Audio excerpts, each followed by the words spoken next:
ውልደትና እድገታቸውን ያደረጉት እዚሁ አዲስ አበባ ከአራዶቹ መንደር ጨርቆስ አካባቢ ሲሆን ከድሃ ቤተሰብ የተፈጠሩ ቢሆንም በትምህርታቸው እጅግ ከፍተኛ ውጤትን በማምጣት ይታወቃሉ። በአባታቸው ጡረታ መውጣት ምክንያት የሰባተኛ ክፍል ተማሪ እያሉ በወር 7 ብር መክፈል ባለመቻላቸው የትምህርት ቤቱ ርዕሰ መስተዳደር እስክትከፍል ድረስ እንዳትመጣ ብሎ ያሰናብታቸዋል። በዚህ ሰዓት የህይወታቸውን ትልቁን ውሳኔ በመወሰን በአዲስ አበባ ስታዲየም ዙሪያዎች ጋዜጣ መሰብሰብ፣ ከረሜላና ማስቲካ መቸርቸር፣ ለስላሳ ማከፋፈል፣ መኪና መጠበቅ እንዲሁም ቀለም መቀባትን ሰርተዋል። ከዚህም አልፈው በጥቁር አንበሳና ዘውዲቱ ሆስፒታል በፍልውሃ አገልግሎት ድርጅትና በአዲስ አበባ ስታዲየምን ጣሪያ በማደሳቸው የከተማው ነዋሪ ሳሙኤል ጣሪያው የሚል ተቀጽላ ስያሜንም ሰጥቷቸው ነበረ። ለዛሬ ያሰቡትን ስራ በፍጹም ለነገ ስለማያሳድሩት ሚስተር ቱዴይ የዛሬ ሰው እያሉ አንዳንዶች ሲጠሯቸውም ይስተዋላል። በ10 ሺህ ብር የመነሻ ካፒታል የጀመሩት የኮንስትራክሽን ድርጅት ከ37 ዓመት ልፋትና ጥረት በኋላ በአሁኑ ሰዓት በኢትዮጵያ አንጋፋ ከሚባሉ ድርጅቶች መካከል በመሆን ከ6000 በላይ ለሚሆኑ ሰራተኞች የስራ ዕድልን መፍጠር ችለዋል። በአንድ ወቅት በነበራቸው ቃለ ምልልስ ላይ ትልቁ ፍጡር ሰው፣ ትልቁ ጸጋ ጤንነት፣ ትልቁ ሀብት ጊዜ፣ ትልቁ ጥፋት ተስፋ መቁረጥ ነው። ስለዚህ ማንም ሰው ተስፋ ሳይቆርጥ ዓላማ ይዞ እስከ ተጓዘ ድረስ ከምንም ተነስቶ ያለመበት መድረስ እንደሚችል እኔ ምስክር ነኝ ይሉናል። የሰንሻይን ኮንስትራክሽን፣ የሰንሻይን መንገድ ስራዎች፣ የሰንሻይን ላውንደሪ፣ የሰን ሲስተርስ ፋውንዴሽን እንዲሁም የማሪዮት አዲስ ሆቴል መስራችና ባለቤት የሆኑት አቶ ሳሙኤል ታፈሰ ዛሬ በዚህ ቪዲዮ የተወራ ሳይሆን የተኖረ ህይወታቸው የተጻፈበትን ተግባር የተሰኘውን መጽሐፍ ከጫፍ እስከ ጫፍ የምንዳስሰ ይሆናል። ቪዲዮን ላይክ እንዲሁም ቻናሉን ሰብስክራይብ እንዳደረጋችሁ አብራችሁን እንድትቆዩ የምጋብዛችሁ ይድነቃቸው ነኝ ከሰንፔር ሚዲያ። በዚህ መጽሐፍ ላይ የመጀመሪያው የምናገኘው ነጥብ ባለጸግነት የእድል ሳይሆን ከፈጣሪ ጋር የመቀራረብ ውጤት ነው ይሉናል። ያኔ በድህነት ውስጥ በሚኖሩበት ጊዜ አሁን ትልቅ ሀብታም ከሆኑም በኋላ በየወሩ ልክ በ19 የቅዱስ ገብርኤል ዕለት ምንም አይነት ስራዎችን አይሰሩም። የድርጅታቸው ሰራተኞች በቤታቸው ሆነው እንዲያርፉ ይደረጋል። እሳቸውም ቅዱስ ገብርኤል ቤተክርስቲያን ሄደው ምስጋናቸውን ለፈጣሪያቸው ያደርሳሉ። ብዙዎቻችን እንደምናስበው ሀብት፣ እድል፣ ጸጋ የሚመጡት ነገሮች በሙሉ ከሆነ ነገር ጋር ከመጣበቅ ወይ ከሆነ እድል ጋር ከመምጣት ሳይሆን ከፈጣሪ ጋር በመቀራረብ ምክንያት ነው። ሁለተኛው ወርቃማ ነጥብ የሰው ልጅ ስኬት መጠን የሚለካው ስኬትን ምን ያህል በጥልቀትና በቋሚነት ከመፈለጉ ጋር በተያያዘ ነው። ብዙዎቻችን የሆነ ትልቅ ነገር እናልማለን፣ ትልቅ ነገር እናስቀምጣለን። ያንን ትልቅ ነገር ግን ከትንሽ ጀምሮ መስራት፣ መሬት ላይ ማዋል፣ ከሰዎች የሰማነው ሀሳብ ትምህርት ቤት የተማርነው ሊሆን ይችላል። በተለያዩ ቦታዎች ላይ የተረዳናቸው ነገሮች መሬት ላይ ማሳረፍ፣ መስራት፣ መጣር ስንችል ነው እንጂ ውጤት የሚመጣው ዝም ብለን በመመኘት ውስጥ አይደለም። ውጤት የሚመጣው ሶስተኛው ወርቃማ ነጥብ እርካታ ማጣት ለህልም ኃይል የሚሰጥ ነዳጅ ነው ይሉናል። እንግዲህ አሁን የደረሱበት ስኬት ላይ ከደረሱም በኋላ በደንብ አድርገው ይሰራሉ። አብዛኞቹ ስኬታማ የሆኑ በየትኛው መስክ ውጤታማ የሚሆኑ ሰዎች ሁልጊዜ እያስገረሙን እያስደነቁን የሚጓዙ ሰዎች ውስጣቸው ያለው አንድ ስሜት እርካታ ማጣት ነው። ባላቸው ባገኙት ነገር ላይ ረክተው ተንሳፈው ቁጭ የሚሉ አይደሉም። ሁሌ ይሰራሉ፣ ሁሌ የተሻለ ይመኛሉ፣ ሁሌ አርቀው ያያሉ። ስለዚህ አርቀን ማየትም ይጠበቅብናል። አራተኛው ተግባር ከተሰኘው በአቶ ሳሙኤል ታፈሰ ከተጻፈው መጽሐፍ ላይ የምንወስደው ነጥብ የከረረ ምክንያታዊነትና አመለካከት የስኬት እንቅፋቶች ናቸው ይሉናል። አንዳንዴ የሆነ ውጤት ማምጣት እንፈልጋለን፣ የሆነ ስራ መስራት እንፈልጋለን። ከዛ በኋላ መጨረሻውም እያንዳንዱ መንገድም እንዲታየን እንጠብቃለን። የከረረ ምክንያታዊነት ውስጥ እንገባለን ማለት ነው።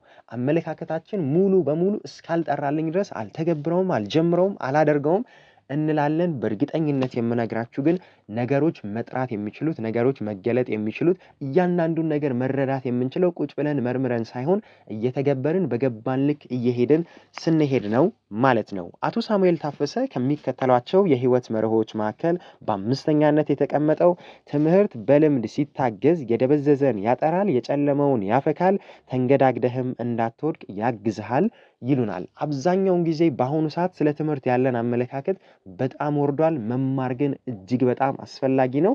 ትምህርት ግን ብቻውን ሳይሆን ከልምድ ጋር ደግሞ መታገዝ አለበት። ከልምድ ጋር የታገዘ በተግባር የተፈተሸ ትምህርት የደበዘዘውን ህልማችንን ያጠራልናል፣ የጨለመውን ተስፋችንን ያበራልናል። ተንገዳግደን እንዳንወድቅና በህይወት ውጣ ውረዶች ውስጥ ተሸንፈን ወደኋላ እንዳንቀርም ደግሞ የማበርቻ ኃይልን ይሰጠናል ማለት ነው። ስድስተኛው ነጥብ የሰዎች እርዳታ መጠየቅ እና በታማኝነት በወቅቱ መክፈል ይሉናል። እንግዲህ ድርጅታቸውን በሚከፍቱበት ጊዜ 10,000 ብር ብድር ተበድረው ተነስተው ነው የከፈቱት ማለት ነው። ሌሎችም ስራዎች በሚሰሩበት ጊዜ እንግዲህ የተለያዩ የተጠቀሟቸው መንገዶች አሉ። መጽሐፋቸው ላይ አስቀምጠውታል። እንግዲህ መረዳት ያለብን ነጥብ ምንድነው? አንዳንድ ጊዜ ከጫፍ እስከ ጫፍ ሁሉን ነገር እኔ ካልሰራሁት፣ ሁሉን ነገር እኔ ካላደረግኩት እንላለን። ህይወት ግን እንደዛ አይደለም። ሁላችንም ኢንተር ዲፔንደንት ነን፣ እርስ በርሳችን ጥገኞች ነን። ለሰው የምንሰጠው ነገር አለ፣ ከሰው የምንቀበለው ነገር አለ። ስለዚህ ሰዎች እርዳታቸውን፣ እገዛቸውን እንዲሰጡን መፍቀድ መቻል ይጠበቅብናል። ሰባተኛው ወርቃማ ነጥብ ምንድነው ካላችሁኝ፣ ለሚታየው ብቻ ሳይሆን ለሚመጣውም ዘመን መዘጋጀት ያስፈልጋል የሚለውን ነው። አንዳንዴ አሁን ያለውን ኦፖርቹኒቲ ብቻ እያየን እዚሁ ጋር እንቀራለን። ነገር ግን ነገሮችን አርቀን ማየት መቻል ይጠበቅብናል ማለት ነው። ለምሳሌ አሁን ወደ ትምህርታቸው በምንመጣበት ጊዜ ስራቸውን እየሰሩ ነበር፣ ቆንጆ እድሎችን አግኝተዋል።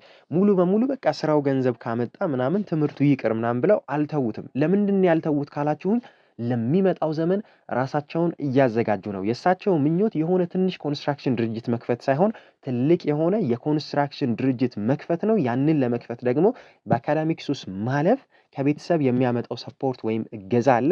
ከዛ ሲቀጥል ደግሞ አይምሮን ለማሳደግም የሚጠቅመን መንገድ አለ ማለት ነው። ከዚህም በተጨማሪ የተለያዩ ሰዎችን ይተዋወቁ ነበር። ከተለያዩ ሰዎች ጋር መኪና በሚጠብቁበት፣ ጋዜጣ በሚቸረችሩበት፣ ከረሜላና ማስቲካ በሚሸጡበት ጊዜም ይግባቡ ነበር። በዛ ጋር የተግባቧቸው ሰዎችም ጭምር አሁን ለደረሱበት ደረጃ ጠቅሟቸዋል ማለት ነው። ስለዚህ ዛሬ ሰዎችን በምናይበት፣ ዛሬ ነገሮችን በምናደርግበት፣ ዛሬ መረጃዎችን፣ እውቀቶችን፣ ሀሳቦችን በምንወስድበት ጊዜ አሁን ላለው ዘመን ብቻ ሳይሆን ነገ ላይ ለሚመጣውም ዘመን አስበን መዘጋጀት መቻል ይጠበቅብናል። ስምንተኛው ወርቃማ ነጥብ በተቻለህ መጠን በደንብ የምታውቀውን ብቻ ስራ ይላሉ።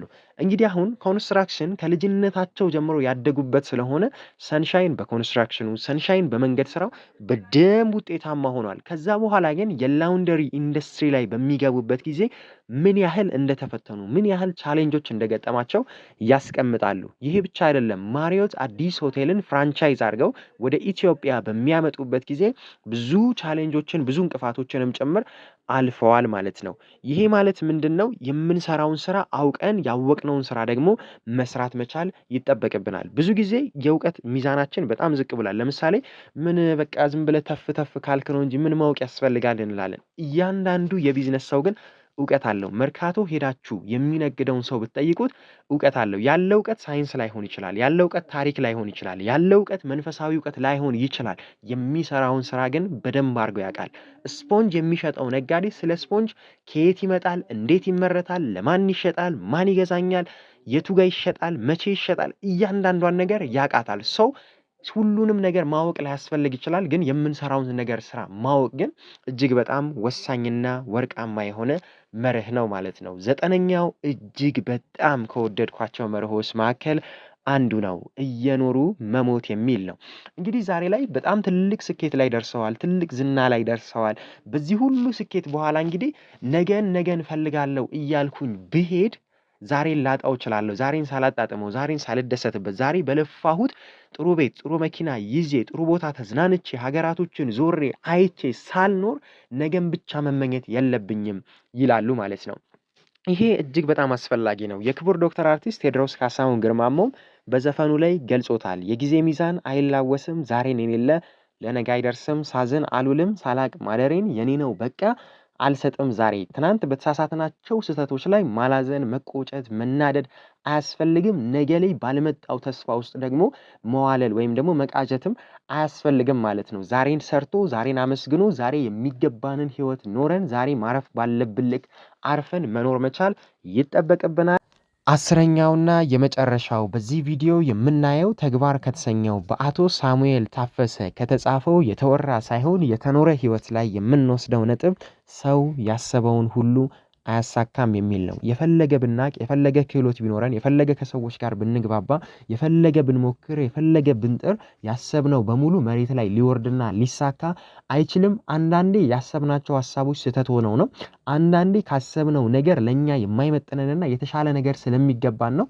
የሰው ልጅ ከፊደል ሀ ብሎ ከነገር ዋ ብሎ እንደሚማረው ሁሉ ሀሁ የመጽሐፍት መደብር አንድ መጽሐፍ ለሰምፔር ሚዲያ ተከታይ እድለኛ ሊሸልም ነው። ከናንተ የሚጠበቀው ቻናሉን ሰብስክራይብ ማድረግ እንዲሁም ኮሜንት ላይ ገብታችሁ ከአቶ ሳሙኤል ታፈሰ የተጻፈው ተግባር በተሰኘው መጽሐፍ ላይ ምን ተማራችሁበት፣ ከዚህ ቪዲዮ ምን ተጠቀማችሁበት የሚለውን ኮሜንት ማድረግ ነው። ሰላማችሁ ይብዛ።